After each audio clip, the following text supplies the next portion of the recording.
It began in 1965. The economy of the Philippines bloomed until Ferdinand Marcos took over. He corrupted the government by handing political positions to his close friends. The beautiful country started to decline because of his greed. The people have had enough.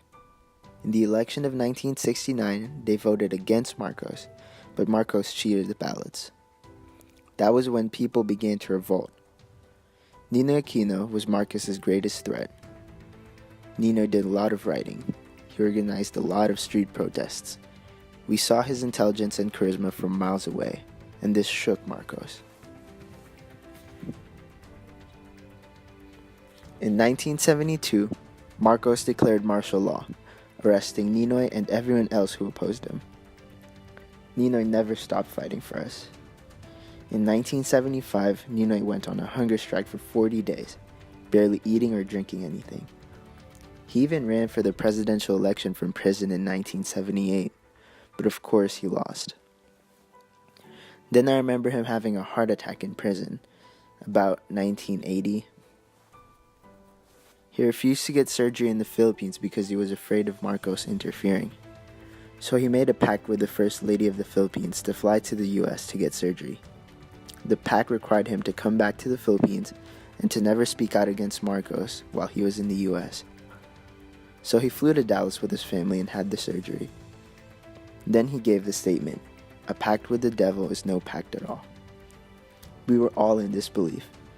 Because of how ruined his life was back in the Philippines, he stayed in the US with his family, lecturing at Harvard and MIT.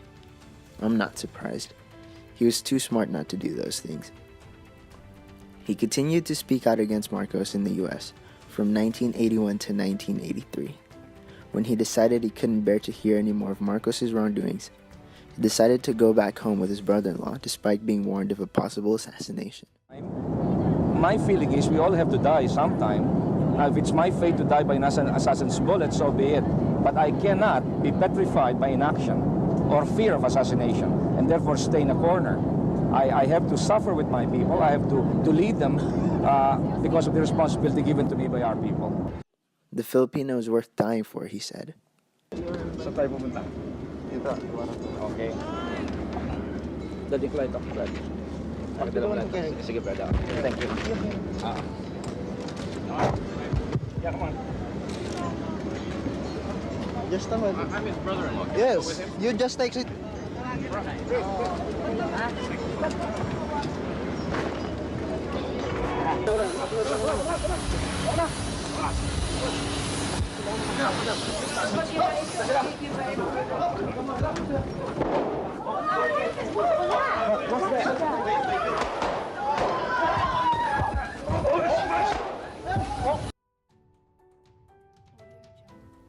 He was assassinated on August 21, 1983. His death sparked a revolution. It was the beginning of the fight for freedom, the People's Power Revolution. People rallied in all of EDSA Highway.